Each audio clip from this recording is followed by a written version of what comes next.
తెలుగువారి ఆత్మీయ వారధి. తెలుగువారి ఆత్మీయ వారధి టోరీలో సైన్స్ అవర్ కార్యక్రమానికి స్వాగతం. ఈ కార్యక్రమాన్ని మీకు సైన్స్ ఫర్ సొసైటీ మరియు Babu Gogineni humanists and rationalists arena నుంచి మీకు సమర్పిస్తున్నది గోవింద్ ఫ్రమ్ కాలిఫోర్నియా. నమస్తే అండి. మనం ఈ వారం మరో ఉత్సాహభరితమైన మనందరికీ కూడా చాలా ఇంట్రెస్టింగ్ ఎపిసోడ్స్ని మనకి ప్రసాద్ ఇందుకూరి గారు ఆస్ట్రేలియా నుంచి మనకి గత 17 వారాలుగా అందిస్తూ ఉన్నారండి. ఈ సిరీస్ హ్యూమన్ ఎవల్యూషన్ సిరీస్, దీంట్లో మనం 18వ భాగానికి ఈరోజు మనం 18th ఎపిసోడ్ చెప్పుకుంటున్నామండి. ఇది రీసెంట్ హ్యూమన్ ఎవల్యూషన్, ఈ 18th ఎపిసోడ్. సో దీని గురించి మనకి మన రెగ్యులర్ గెస్ట్ అయిన ప్రసాద్ ఇందుకూరి గారు ఆస్ట్రేలియా నుంచి జాయిన్ అయ్యారు. నమస్తే అండి ప్రసాద్ గారు, welcome to the show. Thank you Govind గారు. ఓకే అండి ప్రసాద్ గారు, మనం గత 17 వారాలుగా చాలా డీటెయిల్డ్గా హ్యూమన్ ఎవల్యూషన్ని మొత్తం చాలా కూలంకుశంగా అసలు ఎవల్యూషన్స్ ఎలా ప్రారంభమైనవి, అసలు వ్యవసాయ విప్లవాల దగ్గర నుంచి అసలు రకరకాల హ్యూమన్స్ ఎలాగ మైగ్రేట్ అయ్యారు, different types of human beings Africa నుంచి, అదేవిధంగా మనకి ప్రపంచం మొత్తంగా అసలు మానవ ఈ జాతి అనేది ఎలా విస్తరించి ఆ విషయాలన్నీ ఇంక్లూడింగ్ డీటెయిల్డ్ జీన్ వేరియంట్స్తో సహా అన్ని చెప్పారు మీరు. ఈ ఎపిసోడ్ రీసెంట్ హ్యూమన్ ఎవల్యూషన్స్ అన్నారు. ఈ ఎపిసోడ్ని మనం 30 minutes అని అనుకుంటున్నామండి ఇప్పుడు. సో 30 minutes తర్వాత మేము కాల్స్ తీసుకుంటాం. ఎవరైనా సరే శ్రోతలు బాగా ఏదైనా ప్రశ్నలు అడగాలన్నా సరే, మీకు ఏదైనా ఇంట్రెస్టింగ్ టాపిక్స్ గురించి ఏదైనా మాట్లాడాలన్నా సరే, మీరు 30 minutes తర్వాత కాల్ చేయొచ్చండి. మేము కాల్స్ తీసుకుంటున్నాం. ప్రసాద్ గారు, ఈ రీసెంట్ హ్యూమన్ ఎవల్యూషన్లో మనం దీని గురించి చర్చించుకోబోతున్నాం.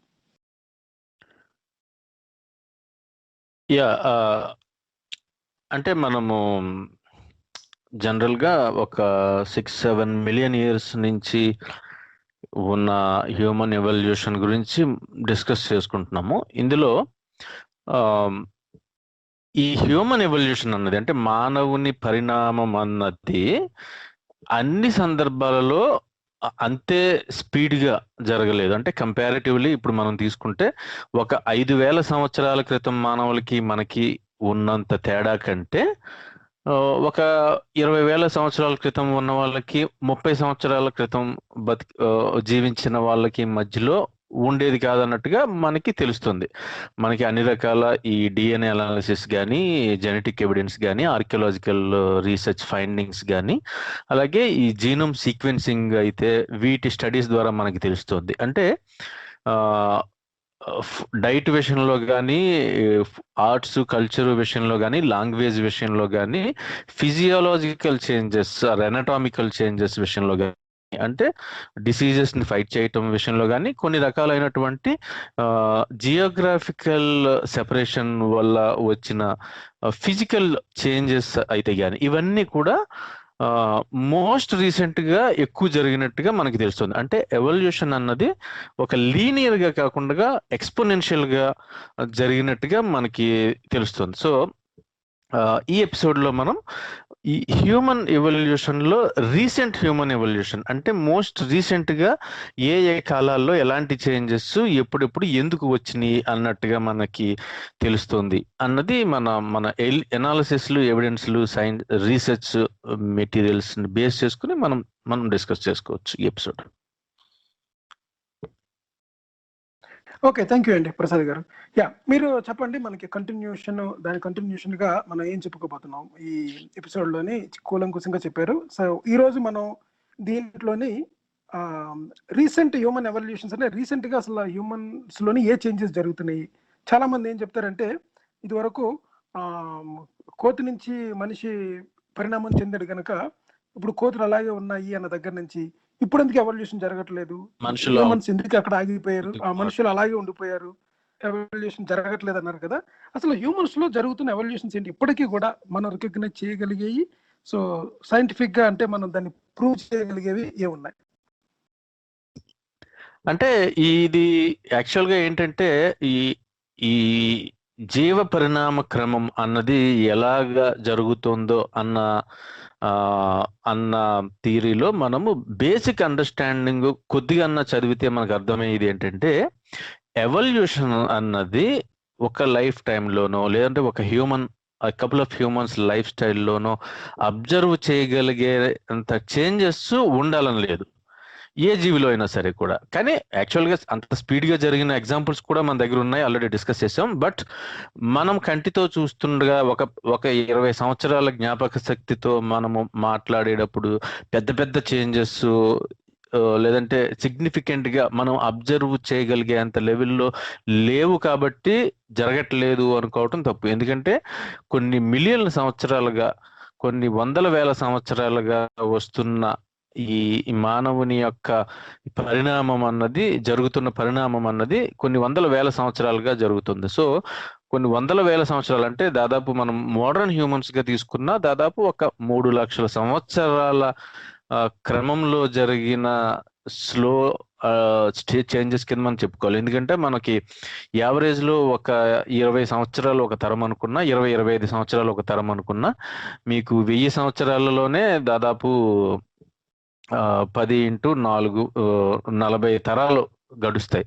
అలాగా ఎందుకంటే తరాలను ఎందుకంటున్నామంటే జనరేషన్స్ అయ్యే కొలది వచ్చే ఈ మ్యూటేషన్స్ వల్ల అండ్ సెలక్షన్ ప్రెషర్స్ వల్ల, సెక్షువల్ సెలక్షన్ వల్ల ఈ కారణాలు అంటే ఎవల్యూషనరీ అడాప్టేషన్ అన్నది హ్యూమన్ ఎవల్యూషన్ అన్నది evolutionary adaptation, sexual selection, natural selection and genetic drift, వీటి మీద బేస్ చేసుకుని అప్పుడున్న సందర్భానికి, వాళ్ళకి దొరికేదానికి, వాళ్ళు తిన్నదానికి, వాళ్ళకి థ్రెట్ గా ఉన్న విషయాలను బట్టి, వాళ్ళు ఉన్న క్లైమేటిక్ కండిషన్స్ బట్టి, వాళ్ళు ఉన్న చోట ఎంత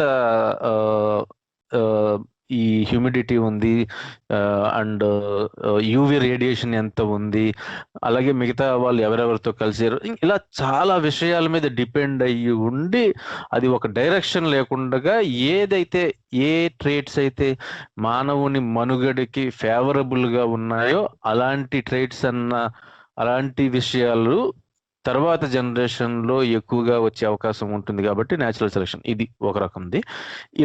ఇలా జరిగినప్పుడు ఇవన్నీ జరుగుతుండగా మనకి కొన్ని వందల వేల సంవత్సరాలలో అబ్జర్వ్ చేయగలిగేంత చేంజెస్ అయితే కనబడతాయి.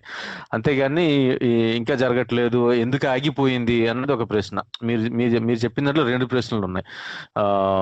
వానరం నుంచి నరుడు అయితే వానరాలు ఎందుకు ఉన్నాయన్న చాలా బేసిక్ ప్రశ్న, అది పక్కన పెడితే మరి ఇప్పుడు ఎందుకు మారట్లేదు అన్న ప్రశ్నకి ఈ సమాధానంగా మనం ఇది డిస్కస్ చేసుకున్నప్పుడు మనకు తెలుస్తుంది. సో ఇందులో మనము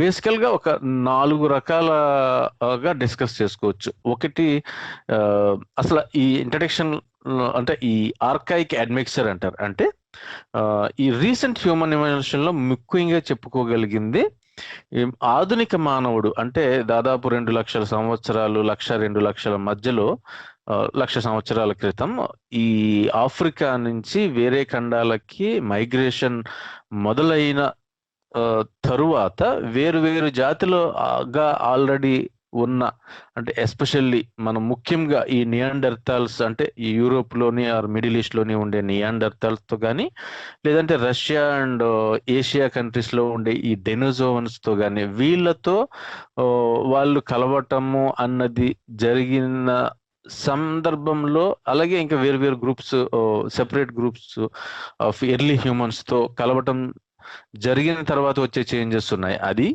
అలాగే అలా కాకుండా ఈ అప్పర్ పేలియోలిథిక్ లేట్ స్టోనేజ్ అని, అంటే 50,000 సంవత్సరాల నుంచి 12,000 సంవత్సరాల వరకు దాదాపుగా మనకి అగ్రికల్చరల్ రెవల్యూషన్ అప్పుడప్పుడే స్టార్ట్ అవుతుంది అనే సమయం వరకు, అలాగే దాని తర్వాత ఈ హోలోజెన్ అంటారు, అంటే 12,000 సంవత్సరాల నుంచి ఇప్పటిదాకా.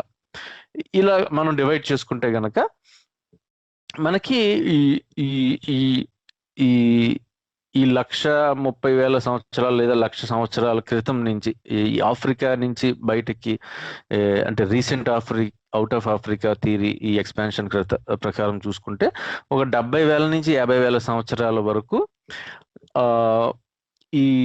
ఈ హోమోసోపియన్స్ అని చెప్పబడే ఈ ఆధునిక మానవుని యొక్క కొన్ని సబ్ పాపులేషన్స్, అంటే జియోగ్రాఫికల్ గా ఐసోలేట్ అయినవి, అంటే వేరు ప్రదేశాల్లోకి వెళ్ళి సెపరేట్ గా ఉండిపోవలసి వచ్చిన వాళ్ళ విషయం తీసుకుంటే గనక ఈ కొన్ని సిగ్నిఫికెంట్ జెనెటిక్ వేరియేషన్స్ అన్నది జరిగినట్టుగా మనకి వాళ్ళని స్టడీ చేసినప్పుడు మనకి తెలుస్తుంది. అలాగే మనకి సింగిల్ న్యూక్లియోటైడ్ పాలిమార్ఫిజమ్స్ అంటారు, ఎస్ఎన్పి ఆర్ స్నిప్ అని అంటారు. అంటే ఇవి mutations of single genetic code letter in an L L A అంటారు. అంటే ఒక పాపులేషన్ లో సేమ్ ఈ ట్రైట్ కి సంబంధించిన ఈ జెనెటిక్ కోడ్ ఏదైతే ఉందో ఇది ఈ ఫంక్షనల్ పార్ట్స్ ఇవన్నీ కూడా జీనోమ్ లో ఈ పొటెన్షియల్లీ ఇవి మాడిఫై అయినట్టుగా మనకి కనబడుతున్నాయి. అంటే వర్చువల్లీ ఈ హైట్, ఐ కలరు, ఈ కొన్ని రకాల డిసీజెస్ కి ఎంత ప్రోన్ గా ఉన్నారు లేదంటే ఎంత తట్టుకోగలిగేలా ఉన్నారు అన్నది ఇలాంటివి అన్నది.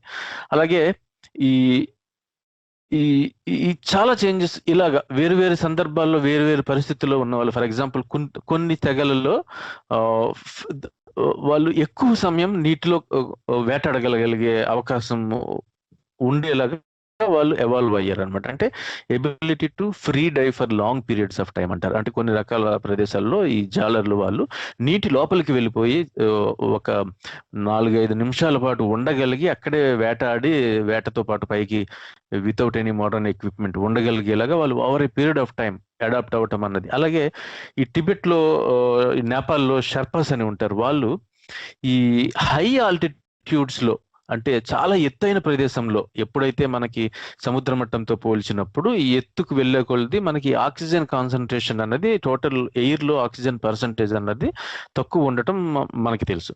సో అందుకనే చాలా ఎత్తైన కొండలు ఎక్కేటప్పుడు మనకి హిమాలయాస్ లో అలాంటి చోట్ల చాలా మందికి ఈ బ్రీతింగ్ ప్రాబ్లమ్స్ అది రావటము, ఆయాసం రావటం అన్నది మనకు తెలుస్తుంది. కానీ అక్కడ ఉండే లోకల్ కమ్యూనిటీ వాళ్ళకి మాత్రం, షెర్పాస్ వీళ్ళు మాత్రం చాలా బరువులు మోయగలగటమే కాకుండా వాళ్ళు చాలా ఎక్కువగా వాళ్ళు ప్రొడక్టివ్ గా అక్కడ వర్క్ చేయగలగటం అన్నది.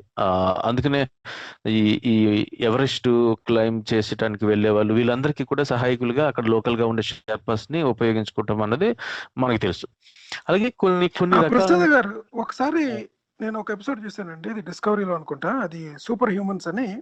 దాంట్లోని అక్కడ ఉన్న వాళ్ళలోని ఇప్పుడు హైట్స్కి వెళ్ళిన తర్వాత మీకు ఆక్సిజన్ మాస్క్ అవసరం అన్నమాట. ఇవి మీరు ఫ్లైట్లో ఉన్నా సరే బ్రీతింగ్ ప్రాబ్లమ్స్ వస్తాయి మీకు.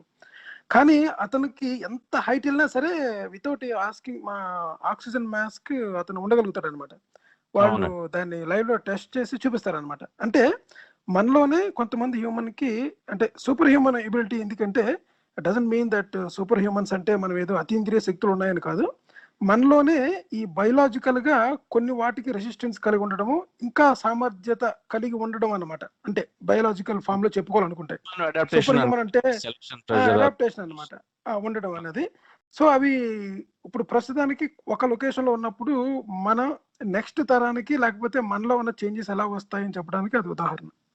అవునవును. సో అలా ఉండగలిగే వాళ్ళు మనగలుగుతున్నారు. ఇప్పుడు మీరు నేను ఒకసారి మిడిల్ ఈశాన్య దేశ రాష్ట్రాలకు వెళ్ళాను. అక్కడ చూస్తే గనక అక్కడ ఉండే జంతువులన్నీ కూడా వెంట్రుకలు ఎక్కువగా ఉండటంతో పాటు హైట్ ఎక్కువగా ఉండకుండా ఉండటము, అలాగే కొన్ని చాలా స్టీప్ కొండల మీద చాలా సులభంగా ఎక్కటం అన్నది చూసి చాలా ఆశ్చర్యపోయాం. అంటే మీరు అబ్జర్వ్ చేస్తే మీకు ఎత్తు ఎక్కువగా ఉండకపోవటం అన్నది, మీ సెంటర్ ఆఫ్ మాస్ ని విత్ ఇన్ మీ కాళ్ళ మధ్యలోనే ఉండటం అన్నది, అలాగే ఆ టెంపరేచర్స్ కి తట్టుకోగలిగేలా ఉండటం అన్నది. సో ఈవెన్ ఆవులు లాంటి ఈ క్యాటిల్ కూడా అక్కడ చాలా హెయిరీగా ఉంటది. సో అంటే అక్కడ లోకల్ అంటే కొన్ని తరాలుగా మనకి ఇప్పుడు ఎలాగైతే కుక్కలకి క్రాస్ బ్రీడింగ్ ఆర్టిఫిషియల్ సెలక్షన్ ద్వారా చేస్తుంటే మనమే చూడగలుగుతున్నామో, కొన్ని వందల సంవత్సరాలుగానే లేని కొన్ని వేల రకాలైనటువంటి కుక్కలు ఇప్పుడు ఉన్నాయి మనకి. ఇవన్నీ ఇప్పుడు మోడర్న్ చూసేవన్నీ మీకు పెగ్ ఇలాంటివి తీసుకున్నా సరే అవి కొన్ని 100 సంవత్సరాలకి 200-300 సంవత్సరాల క్రితం కూడా ఇందులో 10% కూడా లేనట్టుగా మనకు తెలుస్తుంది. సో ఈ అడాప్టేషన్ అంటే అది వేరే, అంటే అది అడాప్టేషన్ కాదు అది. బట్ నేను చెప్పేది ఏంటంటే ఆ తేడాలు అన్నది ఆ లోకల్ గా ఉండే పరిస్థితులకు అనుగుణంగా మనగలిగే చేంజెస్ వచ్చిన అవి మాత్రమే ఆ సెలక్షన్ ప్రెషర్లో కంపీట్ అవ్వగలిగి మిగతావి ఎక్స్టింక్ట్ అయిపోవడం వల్ల ఓవర్ ఏ పీరియడ్ ఆఫ్ టైంలో మనకి ఇలాంటి చేంజెస్ చూడొచ్చు. అలాగే వీటితో పాటుగా స్కిన్ కలర్లో కానీ ఐ కలర్లో కానీ అంటే బ్లూ ఐస్ రావటము ఇలాంటివి వాటి వెనక ఉండే కారణాలు ఏంటి, అలాగే lactose persistence or ability to digest milk.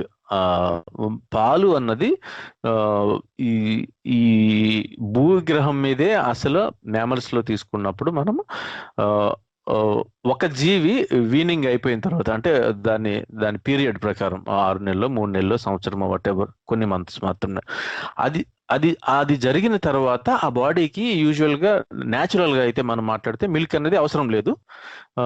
కానీ మానవుడే వేరే జాతి మిల్క్ కూడా తీసుకుంటూ జీవితాంతం దానికి అలవాటు పడటం అన్నది కొన్ని 10,000 సంవత్సరాల క్రితమే మనకి జరిగినట్టుగా మనకు తెలుస్తుంది. సో ఈ లాక్టోస్ అన్నది ఆ మిల్క్ లో ఉండే దాన్ని మన బాడీ జాగ్రత్తగా అబ్జర్వ్ చేసుకుని దానికి ఉపయోగకరంగా మలుచుకునే శక్తి అన్నది కూడా మనకి ముందు లేదు, తర్వాత జెనెటికల్ గా వచ్చిందే. అందుకనే ఇప్పటికీ కూడా కొన్ని పాపులేషన్స్ లో అది ఉండదు అనమాట వాళ్ళకి.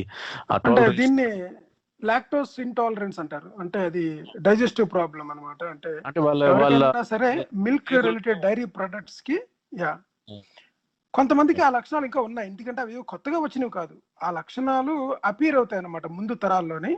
మీరు కంటిన్యూ చేయండి. అదే వీట్ కూడా అలాగే కొంతమందికి వీట్ పడదు, వాళ్ళ ప్రేగులు తీసుకోలేవు దాన్ని. అది అయిపోయిన తర్వాత కూడా ఒక్కొక్కసారి రియాక్షన్స్ కూడా వస్తూ ఉంటాయి వాళ్ళకి.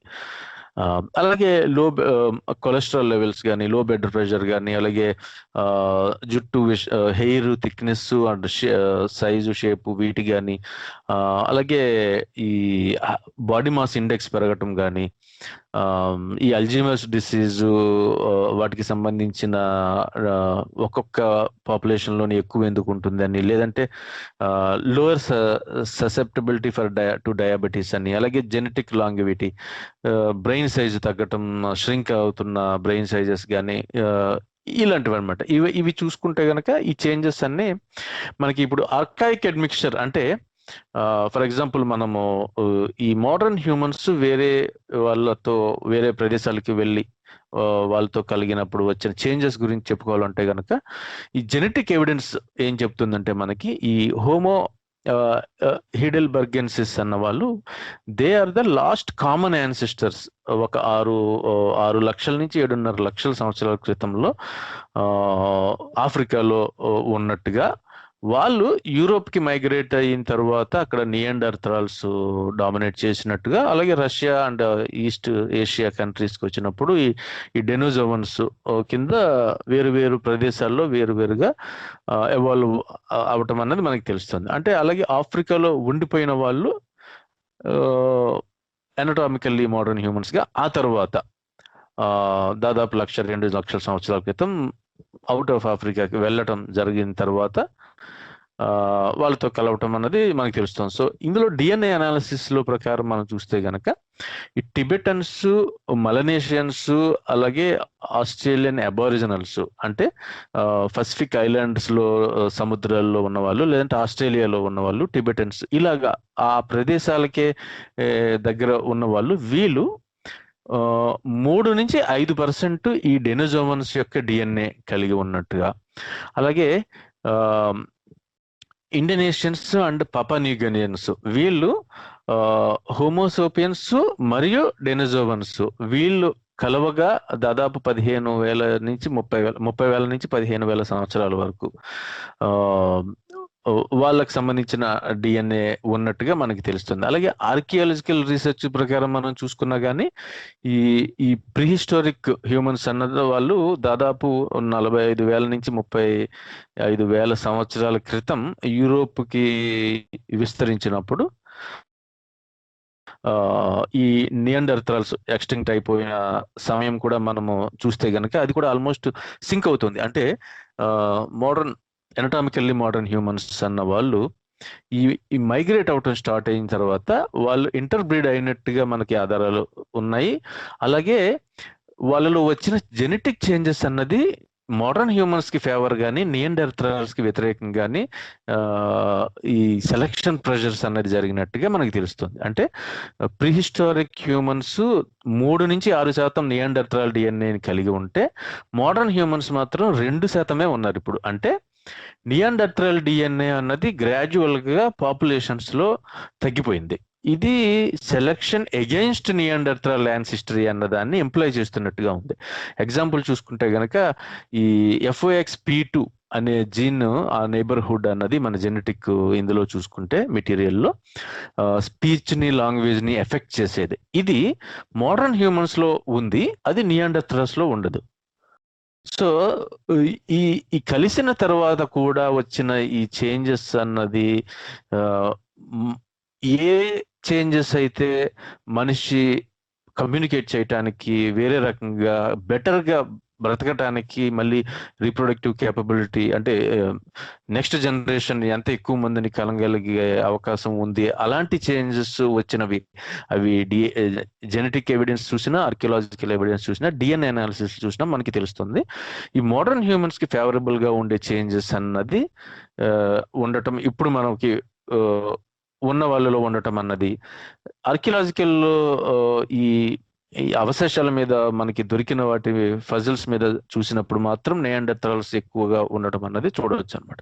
అలాగే మనకి ఈ నియాండర్థ్రాల్ జీనోమ్ అన్నది సీక్వెన్సింగ్ చేశారు. అంటే ఏ పాపులేషన్ లో ఎంత నియాండర్థ్రాల్ జీనోమ్ ఉన్నది అనేది, అంటే 40,000 సంవత్సరాల క్రితమే లాస్ట్ గా యూరోప్ లో ఉండి ఎక్స్టింక్ట్ అయిపోయారు అనుకున్న వాళ్ళ జెనెటిక్ మెటీరియల్ అన్నది ఫ్రెంచ్ లో కానీ, హన్ చైనీస్ లో కానీ, అలాగే పపా న్యూగినీలో వీళ్ళలో, అంటే సబ్ సహారన్ ఆఫ్రికన్స్, ఆఫ్రికా కాకుండా బయట వేరే పాపులేషన్స్ కి సంబంధించిన ఈ నియాండర్థ్రాల్ జీనోమ్ సీక్వెన్సింగ్ చేసినప్పుడు వాళ్ళలో ఎక్కువగా నియాండర్థ్రాల్ ఉన్నట్టుగా మనకి తెలుస్తుంది. అంటే ఈ జీన్ ఫ్లో అన్నది రీసెంట్ గా జరిగింది. అంటే మోడర్న్ హ్యూమన్స్ మూవ్ అయిన తరువాత వచ్చిన చేంజెస్ గా మనకి తెలుస్తుంది.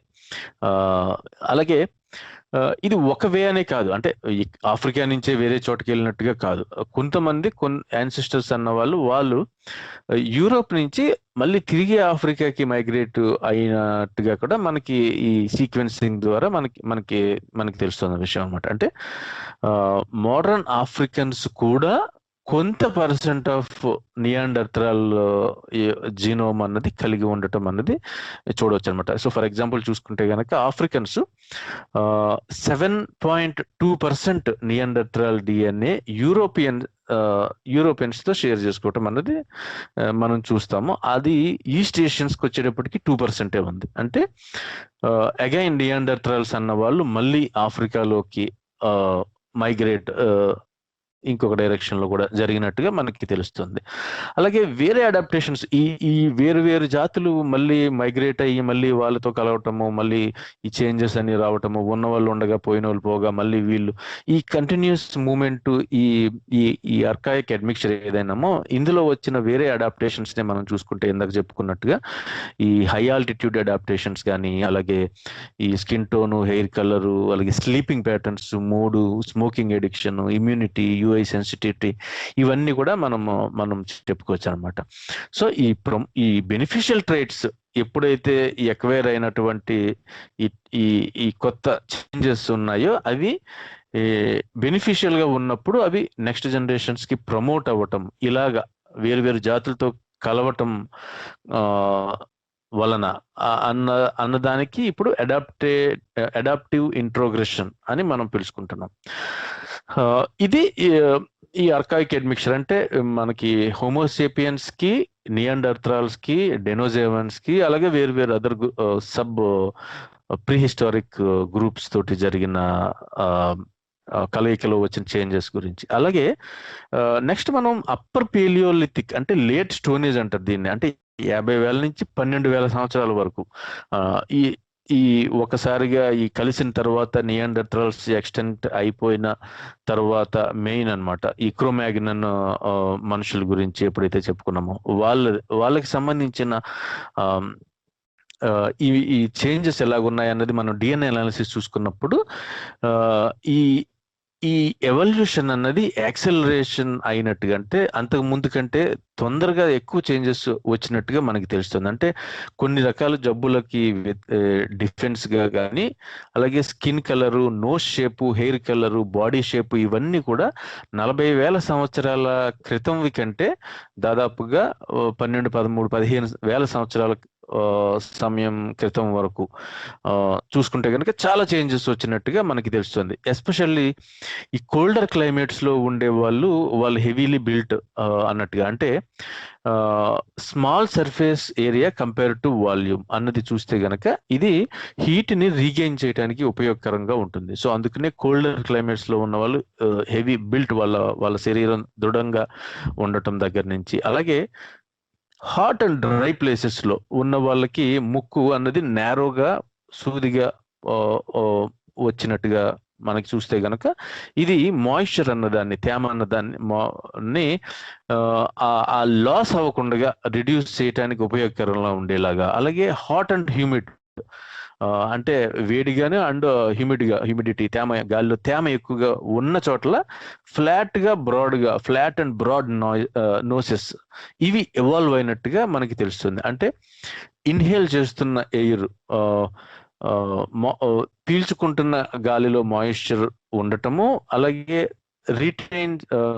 ఎక్స్హేల్ చేసే గాలిలో ఆ మాయిశ్చర్ రీటైన్ చేసుకోవటము అన్నదానికి ఉపయోగకరంగా ఉండే విధంగా వాళ్ళ బాడీలో చేంజెస్ అన్నది వచ్చినట్టుగా మనకు తెలుస్తుంది. అలాగే కోల్డ్ అండ్ డ్రై ఏరియాల్లో ఈ హెయిర్ అన్నది స్ట్రైట్ గా ఉండటం, ఎందుకంటే ఈ తల, భుజాలు, నెక్, వీటి మీద వాటిని వెచ్చగా ఉంచటమే కాకుండా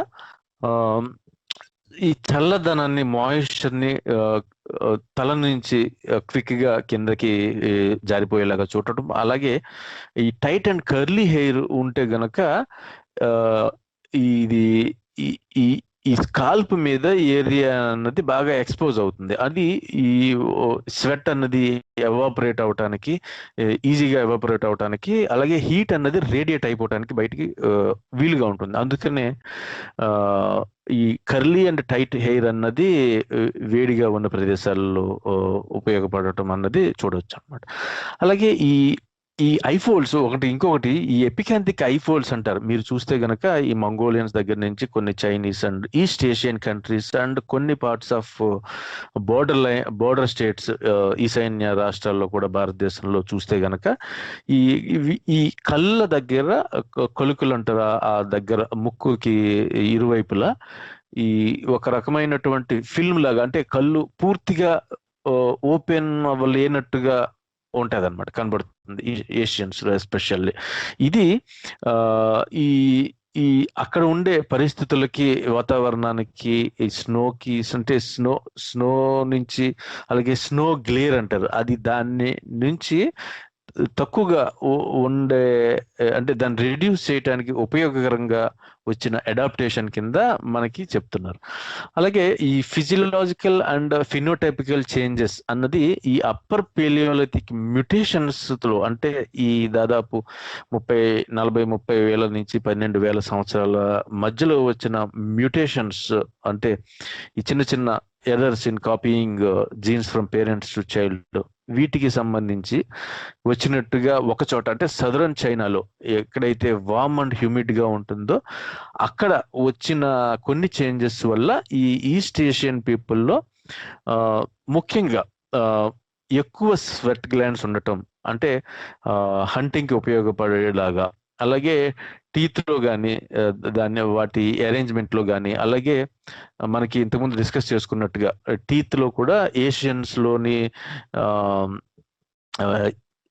ఈస్ట్ ఏషియన్స్, అలాగే అమెరికన్ ఇండియన్స్ లో కూడా, అంటే ఈ ఎడార్ అన్నది, ఈ మ్యూటెంట్ వేరియేషన్ EDAR అంటారు, ఇది ఈస్ట్ ఏషియా నుంచి డిసెండ్ అయిన వాళ్ళు, అంటే వాళ్ళ వారసులు వాళ్ళు ఎక్కడెక్కడికి మూవ్ అయ్యారో అక్కడక్కడ ఈ చేంజెస్ అన్నది, పళ్ళ కింద ముందు పళ్ళు పారలాగా ఉండటం అన్నది, ఈ షేప్ అన్నది మనకి ఈ ఈ ఆర్కియలాజికల్ అండ్ ఎనటామికల్ రీసెర్చ్ లో మనం తెలుసుకుంటాం. అంటే 93% హన్ చైనీస్ లోని, అలాగే 70% జపనీస్ అండ్ థాయ్ పీపుల్ లోని, అలాగే 60-90% ఆఫ్ అమెరికన్ ఇండియన్స్.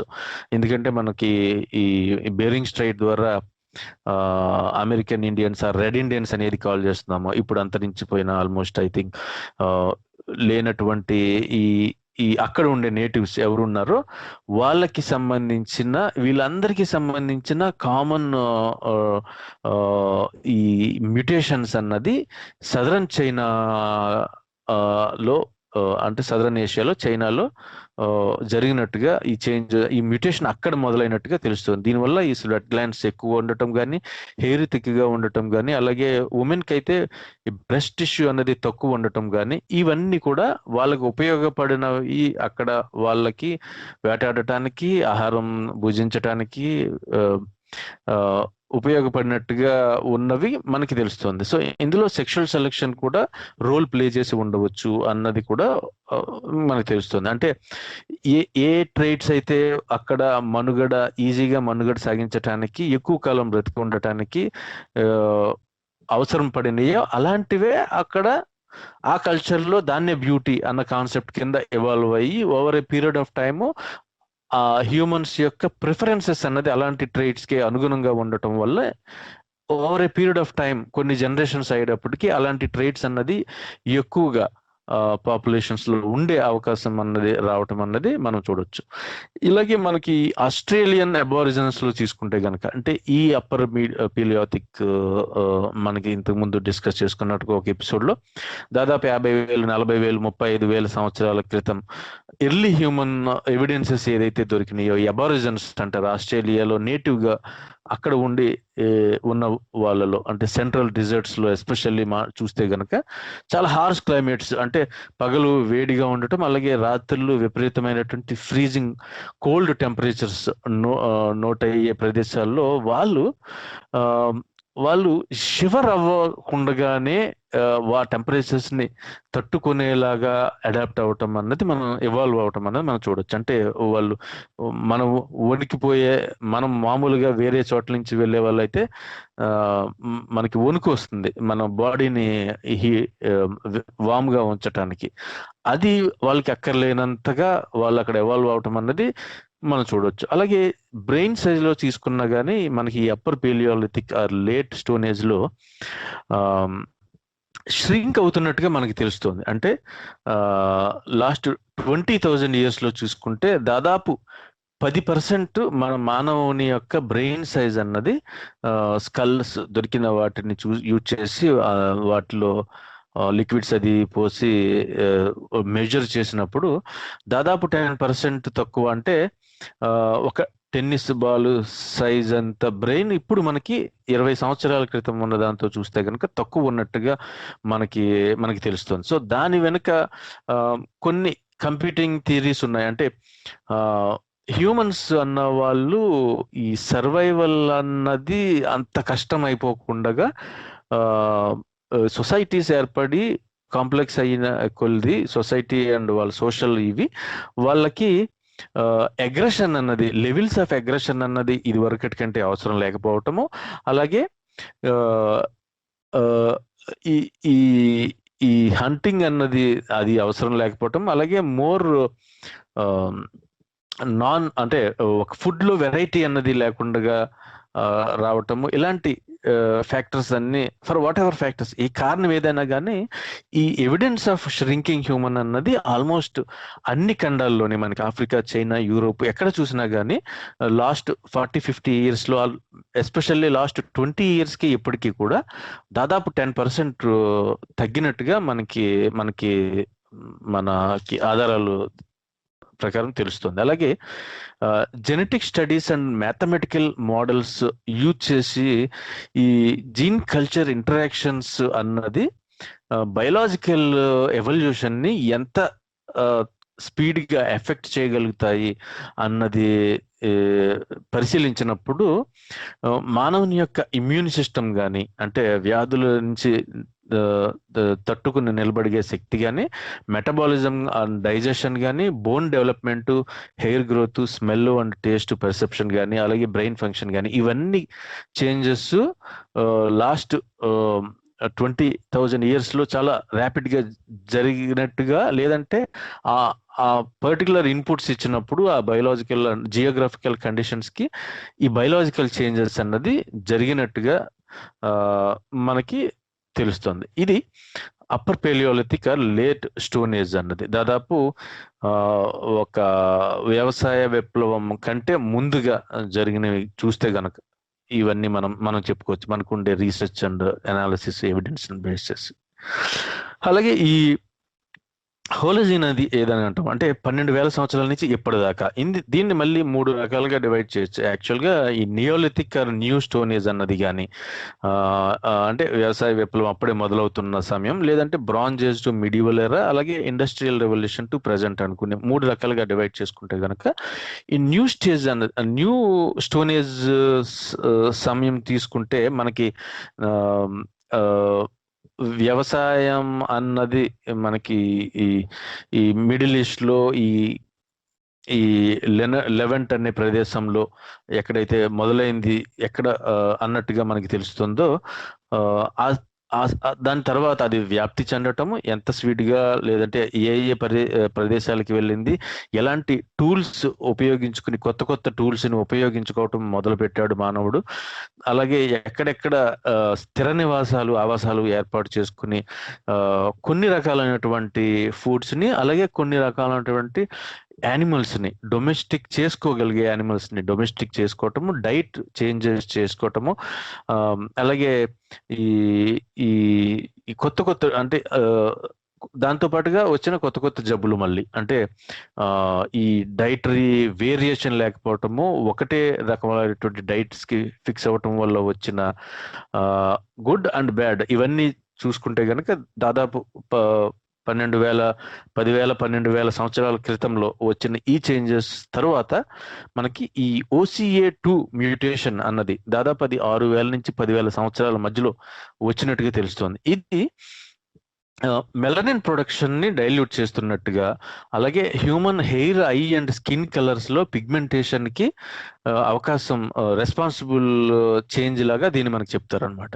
అలాగే మనకి ఈ మైటోకాండ్రియల్ DNA వివిధ దేశాలలో ఉండే జాతుల దగ్గర ఉండే మనుషుల్లో ఎగ్జామిన్ చేసినప్పుడు ఈ బ్లూ ఐడ్ ఇండివిజువల్స్ అన్నది, అంటే నీలంగా ఉండే కనుగుడ్లు ఉన్న వాళ్ళు, వీరందరికీ ఒక they all share a common ancestor అన్నట్టుగా మనకి ఈ మైటోకాండ్రియల్ DNA స్టడీస్ వల్ల తెలుస్తుంది. అలాగే ఈ అగ్రికల్చర్ అన్నది ఎంత రోల్ ప్లే చేసింది ఈ ఎవల్యూషనరీ హిస్టరీ ఆఫ్ హ్యుమానిటీలో అన్నది మనం చూస్తే గనక, ఎర్లీ కమ్యూనిటీస్ ఎవరైతే బెనిఫిట్ పొందారో దీనివల్ల, వాళ్ళు అంటే ఈ comparatively stable sources of food, ఈ అబండెన్స్ అన్నది, లేదంటే కంటిన్యూస్గా స్టేబుల్గా ఉండటం అన్నది జరిగిందో, వాళ్ళకి కొన్ని రకాలైనటువంటి డెవాస్టేటింగ్ డిసీజెస్ వచ్చినట్టుగా, ఈ మీజిల్స్,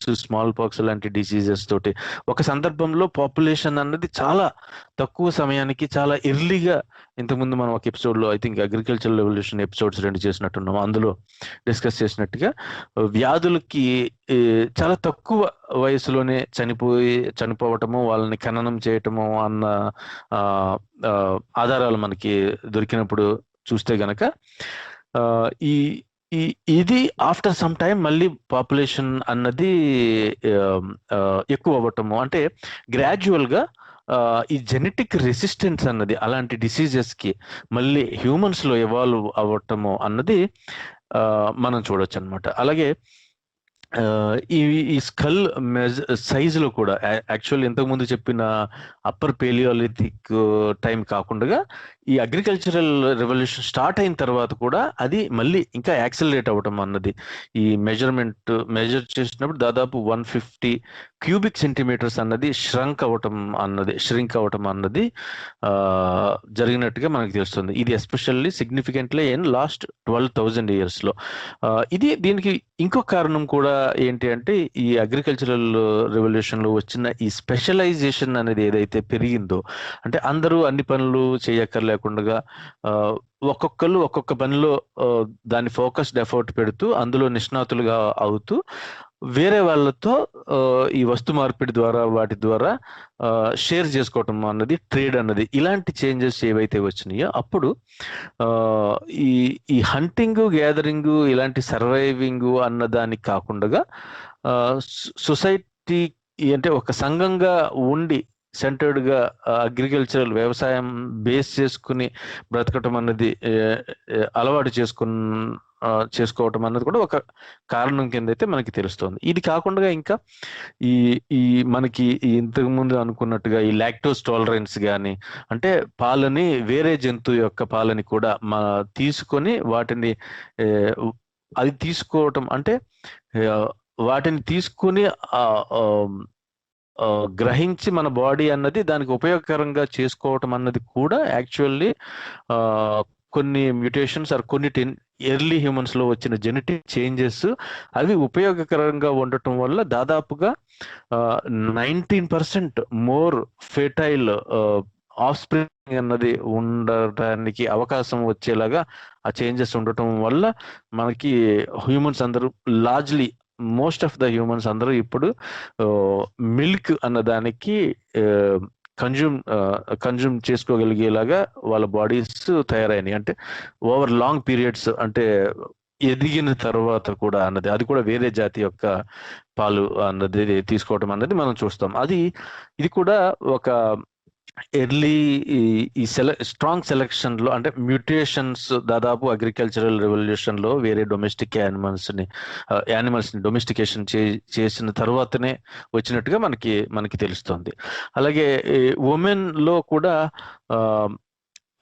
తొందరగా షార్ట్ పీరియడ్ ఆఫ్ టైమ్స్ లో ఎక్కువ మంది పిల్లల్ని కనటము అన్నది, ఇలాంటి చేంజెస్ అన్ని కూడా మనకి ఈ నియోలిథిక్ ఏజ్ లో, అలాగే దాని తర్వాత bronze age and medieval age చూసుకుంటే గనక మనకి ఈ కొన్ని రకాలైనటువంటి ఈ మలేరియా లాంటి వాటికి రెసిస్టెన్స్ అనేది ఒక ఎగ్జాంపుల్, పెర్ఫెక్ట్ ఎగ్జాంపుల్ చూసుకుంటే కనుక. అలాగే మనకి ఈ సికిల్ సెల్ ఎనేమియా అంటారు, అంటే ఈ రెడ్ బ్లడ్ సెల్స్ అన్నది ఒక సికిల్ షేప్ లో, అంటే ఒక కొడవలి షేప్ లో డిఫార్మ్ అయ్యి ఉండే ఒక కండిషన్.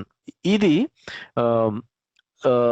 ఈ బ్లడ్ ఫ్లో ని రెసిస్ట్ చేయటం అన్నది, అంటే అలాగే ఈ సికిల్ సెల్ అనేమియా అన్నది ఈ మలేరియా పారాసైట్ ఏదైతే ఉందో అది హ్యూమన్ బ్లడ్ సెల్స్ కి ఇన్ఫెక్ట్ అవ్వకుండా ఆపేలాగా ఉండటం అన్నది మనం చూస్తాం. సో ఇది ఓవర్ పీరియడ్ ఆఫ్ టైము ఎక్కువగా ఉండటం, అంటే వ్యాధులు రావటం ఉంటే వ్యాధుల్ని ఆపగలిగేలాగా వచ్చే చేంజెస్ అన్నది కూడా నెక్స్ట్ ఇంప్రూవ్ అవటం అన్నది కౌంటర్గా మానవుని యొక్క దేహంలో అన్నది మనం చూడొచ్చు. ఇది మనకి మలేరియా లాంటివి ఎక్కువగా వచ్చిన సందర్భంలో మనకి ఆఫ్రికా, పాకిస్తాన్, ఇండియా ఇలాంటి ప్రదేశాల్లో కూడా ఇండిపెండెంట్ గా ఎమర్జ్ అయినట్టుగా మనకి తెలుస్తుంది. సో ఈ చేంజెస్ అన్ని, సో ఇలాంటివే ఇంకా రండి మనకి ఇండస్ట్రియల్ రెవల్యూషన్ నుంచి ప్రజెంట్ కి వచ్చినప్పుడు చూస్తే గనక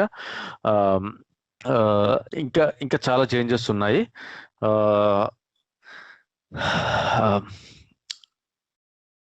గోవింద్ గారు ఉన్నారా? చెప్పండి. నేనండి, మీ ఫ్లో కంటిన్యూ అవుతుంది, మధ్యలో ఏమి యాడ్ చేయలేదు నేను. మీరు ఇంకేమన్నా చెప్పారా దీంట్లోని? అసలు ఎలా వస్తాయి అసలు ఐ కలర్స్ కానీ ఏమైనా దీంట్లోని? అంటే నేను చెప్పినా నాకు తెలిసింది ఒకటి. చెప్పండి. మన ఎల్ఎల్ఈ అంటాం కదా, అంటే ఇప్పుడు మనకి జీన్స్ లోని వెరైటీస్ ఆఫ్, అంటే మనకి ప్రతి జీవికి కూడా ఆ జీవి యొక్క లక్షణాలు మనకి పేరెంట్స్ ద్వారా సంక్రమిస్తాయి. అయితే ఏ లక్షణాలు అయితే మనకి కొన్ని కనిపించిన లక్షణాలు ఆ కిడ్స్ లోని, అంటే ఆ ఆఫ్ స్ప్రింగ్స్ కనుక వచ్చినట్లయితే అవి ఎక్కడి నుంచి వచ్చినాయో మనకు తెలియదు అనమాట. కానీ దీనికి కారణం ఏంటంటే జీన్స్ లోని రకరకాల, మీరు అన్నారు కదా ఇంతకు ముందు మ్యూటేషన్ జరుగుతుంది అని చెప్పేసి, ఆ మ్యూటేషన్ అనేది జరగడం ద్వారా వచ్చిన రకరకాల లక్షణాలు ఏవైతే ముందు తరానికి సర్వైవల్కి ఉపయోగపడతాయో, లేకపోతే ఆ జీవులే ఎక్కువ డామినెంట్ గా ఉన్నాయి కనుక బ్రతకగలని కనుక ఆ లక్షణాలను ముందు తరం వారసత్వానికి చేస్తాయి అన్నమాట. కానీ మనకి ఎప్పుడు కూడా ఈ ఆఫ్ స్ప్రింగ్స్ అన్నప్పుడు ఈ చిల్డ్రన్ మనకి 2 రకాల ఈ మనకి క్రోమోజోమ్స్ ఉంటాయి కదా, మనకి అలాగా 23 పెయిర్స్ ఆఫ్ క్రోమోజోమ్స్ ఉంటాయి. అంటే 23 మనకి ఫాదర్ నుంచి 23 మదర్ నుంచి సంక్రమిస్తాయి. అయితే మనకి ఈ క్రోమోజోమ్స్ ఏవైతే ఉన్నాయో దాంట్లోని మనం అనుకున్న డిఎన్ఏ తర్వాత జీన్ ఉంటుంది. ఒక పర్టికులర్ జీన్ ఏదైతే ఉందో ఆ gene is responsible for particular trait. అంటే మనకి ఇన్హెరిటెడ్ ట్రేట్స్ ఏదైతే ఉన్నాయో, అంటే వారసత్వ లక్షణాలు ఏదైతే ఉన్నాయో అవి డిటర్మిన్ చేసేవి ఈ జీన్స్ ఏవైతే ఉన్నాయో, పేరెంట్ నుంచి వచ్చిన జీన్స్ 2 కాంబినేషన్స్ కలయిక ఏదైతే ఉందో దాని నుంచి వచ్చిన దాన్ని మనం ఎల్ఎల్ఈ అంటమాట. అంటే ఒకే లక్షణాలని రిప్రజెంట్ చేయడానికి కావలసిన ఒక జీన్ ఏదైతే ఉందో ఆ జీన్ లో వేరియేషన్స్ ఉంటాయి అన్నమాట. ఫర్ ఎగ్జాంపుల్ ఒక జీన్ ని మనం ఐ కలర్ ఏదైతే డిసైడ్ చేస్తుంది అనుకుందామో, ఆ ఐ కలర్ లోని బ్లూ ఐస్ కానీ, బ్రౌన్ ఐస్ కానీ, బ్లాక్ కానీ, అలాగే మనకి ఈ రకరకాల హెయిర్ కలర్స్ ఉన్నాయంటే, ఇప్పుడు ఏదైనా బ్రౌన్ హెయిర్ కానీ, వైట్ హెయిర్ కానీ, గ్రే హెయిర్ కానీ, బ్లాక్ హెయిర్ కానీ, ఈ డిటర్మినేషన్ చేయడం అనేది ఏందో ఒకే జీన్ లో ఉన్న వేరియేషన్స్ నే మనం ఎల్ఎల్ఈ అంటమాట. ఇవి ఒక్కోసారి డామినెంట్ గా ఉంటాయి, ఒక్కోసారి రిసెసివ్ గా ఉంటాయి. ఈ డామినెంట్ గా ఉన్నవి ఏదైతే ఉన్నాయో ఈ డామినెంట్ లోనే మనకి 2 కాంబినేషన్స్, అంటే ఈ జీన్ వెరైటీ ఏదైతే ఉందో ఆ వెరైటీలోని మనకి బ్లూ కానీ బ్రౌన్ కానీ 2 ప్రెసెంట్ అయినప్పుడు మనకి బ్లూ బ్రౌన్ ఐస్ రావు. మనకు వస్తే బ్లూ ఐస్ వస్తాయి, లేకపోతే బ్రౌన్ ఐస్ వస్తాయి. కానీ ఆ మిగతా కలర్ ఏమైపోయింది అంటే ఈ జీన్ డిసైడ్ చేసినప్పుడు మనకి దాంట్లో ఒకటి డామినెంట్ ఉంటుంది అనమాట. 2 డామినెంట్ ఉన్నాయి అనుకోండి, గ్యారంటీగా బ్లూ ఐస్ వస్తాయి. అలాగే మనకి బ్లూ బ్రౌన్ ఉన్నప్పుడు బ్లూ డామినెంట్ అనుకోండి, మనకి బ్లూ వస్తుంది అనమాట. Most of the times for example మనకి బ్రౌన్ డామినెంట్ అయితే బ్లూ కలర్ అనేది హిడెన్ గా ఉంటుంది అనమాట. సో అప్పుడు మనకి ఏంటంటే ఒకటి డామినెంట్, ఒకటేమో రెసెసివ్ టైప్, ఆ 2 ఉన్నాయి. కానీ మన ఐస్ మట్టికి బ్రౌన్ ఐస్ ఉంటాయి. అలాగే మదర్ కి కూడా అటువంటి ఈ ఎల్ఎల్ఈ జీన్ కనుక ఉన్నట్లయితే ఆమె కూడా బ్రౌన్ ఐస్ ఉంటాయి అన్నమాట. కానీ ఆ ఫాదర్ కి మదర్ కి ఇద్దరికి పుట్టిన పిల్లలు ఎవరైతే ఉన్నారో వాళ్ళలోని మళ్ళీ ఈ 23 క్రోమోజోమ్స్ ఫాదర్ నుంచి, 23 క్రోమోజోమ్స్ మదర్ నుంచి వచ్చినప్పుడు ఆ 2 కలయిక ద్వారా మనకి ఈ హిడెన్ గా ఉన్నది ఏదైతే ఉందో, ఇంతకుముందు డామినెంట్ రెసెసివ్ కాంబినేషన్ ఏదైతే ఉందో దాంట్లోంచి ఈ రెసెసివ్ గా ఉన్నది ఏదైతే ఉందో ఈ జీన్ కాపీయింగ్ అయినప్పుడు ఇది డామినెంట్ అవ్వడానికి అవకాశం ఉంది కనుక, ఒకవేళ ఉంటే కనుక రెండిట్లోని ఏదైతే హిడెన్ గా ఉన్న బ్లూ కలర్ ఉందో అది కిడ్స్ కి రావడానికి అవకాశం ఉంటుంది అనమాట. సో దాని పర్సెంటేజ్ కూడా క్యాలిక్యులేట్ చేయొచ్చు. ఫర్ ఎగ్జాంపుల్ ఎంతలో వస్తుంది అంటే మనకి 36, 48.16 ఒక ఆ ప్రాబబిలిటీ కనుక ఉన్నట్లయితే బ్లూ కలర్ ఐస్ రావడానికి అవకాశం ఉంటుంది అనమాట. సో ఇదంతా అవడానికి కారణం ఏంటంటే ఈ జీన్ వేరియేషన్స్ ఏదైతే ఉందో దాన్ని మనం ఎల్ఎల్ఈ అంటాం కదా. అంటే ఒకే జీన్ ఒక లక్షణానికి సంబంధించిన దాంట్లో వెరైటీస్ ఆఫ్ జీన్స్ ఉంటాయి అన్నమాట. అంటే it is responsible for air colour, responsible for pigmentation colour అంటే మన స్కిన్ కలర్ కి, అలాగే మన కళ్ళకి అయినా సరే, ఇంక్లూడింగ్ మన టేస్ట్ బడ్స్ కూడా. ఇంతకుముందు OCA2 మ్యూటేషన్ ఏదైతే అన్నాం అంటే 6000 నుంచి 10,000 సంవత్సరాల క్రితం జరిగిందో ఇది యాక్చువల్ గా అయితే సో ఈ మెలనిన్ ప్రొడ్యూస్ చేసే దాన్ని డైల్యూట్ చేయటము, లేదంటే ఎంత మెలనిన్ ప్రొడ్యూస్ చేయాలి అన్నదానికి రెస్పాన్సిబుల్ గా ఉన్నట్టుగా మనకు తెలుస్తుంది. సో ఈ మ్యూటేషన్ అన్నది కంప్లీట్ గా స్విచ్ ఆఫ్ చేయకుండా, మెలనిన్ ప్రొడక్షన్ స్విచ్ ఆఫ్ చేసినట్టుగా కాకుండా, అంటే కంప్లీట్ గా అయితే దాన్ని ఆల్బినిజం ఏదో అంటారు అనుకుంటా. సో ఈ వేరియేషన్ ఇన్ ఐ కలర్ అన్నది ఫ్రమ్ బ్రౌన్ టు గ్రీన్ అన్నది ఎక్స్ప్లెయిన్ చేయడానికి ఉపయోగిస్తారు దీన్ని. అంటే ఈ ఐరిస్ లో ఎంత మెలనిన్ ప్రొడ్యూస్ అవుతుంది అన్న దాన్ని బట్టి ఇది వస్తుంది. బట్ దానికి కారణమైనటువంటి మ్యూటేషన్ అయితే OCA2 అన్నది దాదాపు 6000 నుంచి 10,000 సంవత్సరాల క్రితం జరిగినట్టుగా, అండ్ ఈ మైటోకాండ్రియల్ డిఎన్ఏ స్టడీస్ చెప్పినప్పుడు చూసినప్పుడు ఇవన్నీ కూడా ఒక సందర్భంలో మొదలైన ఒక షేర్డ్ కామన్ యాన్సిస్టర్ ఎవరో ఉన్నట్టుగా మనకి తెలుస్తుంది. సో కంటిన్యూ చేయండి. ఇంకెవరైనా Yeah. కాలర్స్ ఉన్నారండి? మనకి ఎవరైనా కాలర్స్ లేరు, మనకి కాలర్స్ ఏమీ లేరండి. మీరు అసలు నెక్స్ట్ ఏ ఎపిసోడ్ చేయబోతున్నారు, అసలు ఏంటి ప్లానింగ్ ఏంటి, ఈ తర్వాత నెక్స్ట్ సిరీస్ పేరేంటి, అవి ఏమన్నా మీరు డిస్కస్ చేస్తే ఇటువంటి ఏమన్నా డిస్కస్ చేయొచ్చు. అంటే నెక్స్ట్ అంటే మనకి ఐ థింక్ ఇది ఈ సీజన్ కింద ప్రస్తుతానికి ఇది ఆపుదాం అనుకుంటున్నాం. యాక్చువల్గా మనం 18 ఎపిసోడ్స్ ఒకటి అనుకుని తర్వాత 5-6 దగ్గర ఆపుదాం అనుకుని మళ్ళీ అలా 10-15 తీసుకొచ్చి దాదాపు 18 ఎపిసోడ్కి వచ్చింది. సో మనకి కొంతమంది అడిగిన క్వశ్చన్స్ ప్రకారం అయితే ఈ ఎవల్యూషన్ ఆఫ్ అంటే హ్యూమన్ ఇదేంటిది నాగరికతలు ఉన్నాయి కదా, సివిలైజేషన్స్ అవి కానీ, లేదంటే ఎవల్యూషన్ ఆఫ్ బిలీఫ్ సిస్టమ్స్ ఇవి అన్నారు. సో ఇది మేబీ ఒక సిరీస్ లో ఏదైనా ఫిట్ అయ్యేలాగా ఉంటే అది సెపరేట్ గా చేయటమా, ఇందులో భాగం కింద ఒక వేరే సీజన్ కింద చేయటమా అన్నది చూడవచ్చు. బట్ ఎందుకంటే మనం ఇంతకు ముందు మీరు హ్యూమనిస్ట్ అవర్ లో కూడా ఐ థింక్ ఎక్కడ ఈ గ్రీకులు ఇవి అన్ని కవర్ చేస్తాం మనం. అంటే Greeks and Roman and medieval history ఇదంతా చెప్పాము. బట్ ఐ డోంట్ థింక్ మన ప్లేటో సిరీస్ చేసినప్పుడు గ్రీక్ ప్లేటో అండ్ అరిస్టాటిల్. అవును. సో నేను అనుకోవటం ఈజిప్టియన్ సివిలైజేషన్స్ కి సంబంధించిన మంచి ఇన్ఫర్మేషన్ ఉందండి మనకి, interesting things to share actually. అది మేబీ ఎంత తొందరగా అవుతుందో చూడాలి. బట్ అదర్వైజ్ నెక్స్ట్ వీక్ అయితే గనుక 2020 రివ్యూ ఒకసారి చెప్పుకోవచ్చు. అంటే సైన్స్ కి సంబంధించిన రిలేటెడ్ ఇన్ ఆల్ ఫీల్డ్స్ చాలా చేంజెస్ ఉన్నాయి యాక్చువల్లీ. అంటే అడ్వాన్స్మెంట్స్ అనొచ్చు, changes, new observations or discoveries, ఇవన్నీ కూడా రైట్ స్టార్టింగ్ ఫ్రమ్ ఆస్ట్రానమీ దగ్గర నుంచి, బయాలజీ దగ్గర నుంచి, ఈ డిసీజెస్, వ్యాక్సిన్స్ కానీ, కొన్ని రకాలైనటువంటి కొత్త ఎవిడెన్సెస్ మనకు దొరికిన విషయాలు కానీ ఇవన్నీ కూడా. So maybe first week off జనవరిలో అన్నది కంప్లీట్ రివ్యూ ఆఫ్ 2020 అన్నది ఒకటి చేయొచ్చండి. సిరీస్ బాగున్నాయండి ఆ రెండు, కరెక్ట్. చేంజెస్ వచ్చినవి. తర్వాత మొన్న నేను ఇప్పుడు చూసినప్పుడు మన బ్రిటన్ ప్రిన్స్ చార్లెస్ వీళ్ళు ఒక కొత్తది అంటే ప్లానెట్ షాట్ అనుకుంటా, అది లేదా ఎర్త్ షాట్ అని ఒక కొత్తది, అంటే ఈక్వివలెంట్ నోబెల్ ప్రైజ్ కి ఈక్వివలెంట్ గా ఇంకొక కొత్త దాన్ని తీసుకొచ్చారు అనమాట. అయితే వీళ్ళు తీసుకొచ్చిన దాని ఏంటంటే అప్పుడు ఓన్లీ ఎర్త్ ని సేవ్ చేయడానికి, అంటే ఈ కాలుష్యాన్ని సంబంధించింది కానీ, అంటే మంచి ప్యూర్ ఎయిర్ ని కానీ సప్లై చేసేది కానీ, లేకపోతే సారవంతమైన భూమికి సంబంధించింది కానీ, తర్వాత వేస్ట్ అంటే వేస్ట్ డిస్పోజల్ ఎలా చేయాలన్న దాని దగ్గర నుంచి, తర్వాత ఏమో భూమికి సంబంధించినంత మటుకి అంటే ఈ మన గ్లోబల్ వార్మింగ్ సంబంధించింది కానీ, అలాగా 5 రకాల ప్రైజెస్ ఉన్నాయన్నమాట. వీటిలో ఒక్కొక్కరికి సపోజ్ 1 మిలియన్ పౌండ్స్ ఇస్తారు వీళ్ళు.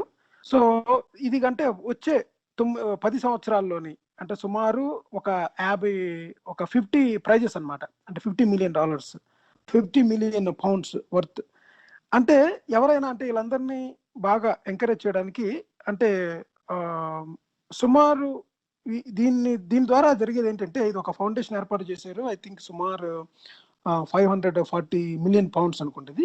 దీని నుంచి వచ్చిన ఈ మనీ ఏదైతే ఉందో దాన్ని ఇలాగా ఈ ఎంకరేజ్ చేసిన ద్వారా, తద్వారా మనకున్నది ఒకే ఎర్త్, ఆ ఎర్త్ని మనం ముందుగానే దానికి ఉన్న ఆపదని గ్రహించి దానికి తగ్గట్టుగా కనుక మనం వ్యవహరించి మన కొత్త ఇన్నోవేషన్స్ అన్ని కూడా green earth towards green earth కనుక చేసినట్లయితే, రకరకాల ఇన్నోవేషన్స్ కాలుష్యం తగ్గించడం దగ్గర నుంచి, మనకి సారవంతమైన భూమిని చేయడం దగ్గర నుంచి చేసినట్లయితే, ఆ ఎంకరేజ్మెంట్ ద్వారా రాబోయే కాలంలోని శాస్త్రవేత్తలందరూ కూడా దీని మీద వర్క్ చేసి మన భూమిని సస్యశ్యామలంగా, ఉన్నతంగా, చాలా గ్రీన్ గా, అంటే ఎక్కువ కాలం మనకి ఈ యుద్ధాలు అటువంటి కాకుండానే తెలియకుండా మనం చేసే డ్యామేజ్ ఏదైతే ఉంటుందో దాని నుంచి రక్షించగలిగే ఇన్నోవేషన్ చేయగలిగిన వాళ్ళకి ప్రైజెస్ అన్నమాట.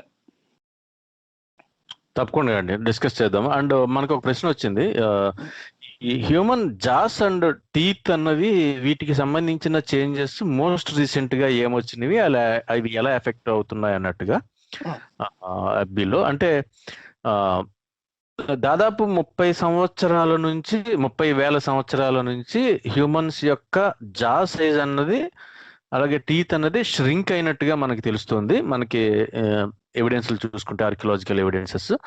దీనికి ముఖ్యమైన కారణం ఒకటి ఈ డైట్స్ అన్నది, ఇంతకుముందు మనం ఒక ఎపిసోడ్ లో కవర్ చేసినట్టుగా, అంటే న్యూ డైట్స్ అన్నది అండ్ డైట్ లో వేరియేషన్ తగ్గటం అన్నది, అది దానివల్ల ఈ పళ్ళలో దవడలలోని షేప్ అన్నది మారటం అన్నది తగ్గటం అన్నది మనం చూడొచ్చు. అంటే అందుకే ఇప్పుడు మనకి చూస్తే గనక మనకి థర్డ్ మోలార్స్, విజ్డమ్ టీత్ అని ఏదైతే చెప్పుకుంటామో వాటికి సరిపోనంతగా మనకి దవడలు చిన్నగా ఉన్నట్టుగా మనకి తెలుస్తుంది. అందుకనే అవి చాలా మందికి ఇప్పుడు అది బయటికి తీయించుకునే అవసరం రావటం అన్నది, లేదంటే నొప్పితో పాటు అది ఒక డిఫరెంట్ షేప్ లోనో ఒక పొడుకుని వెనక వైపుకి గుచ్చుతున్నట్టుగా వెళ్ళటము అన్నది మనం చూడొచ్చు. సో మోస్ట్ రీసెంట్ చేంజెస్ చూసుకుంటే గనక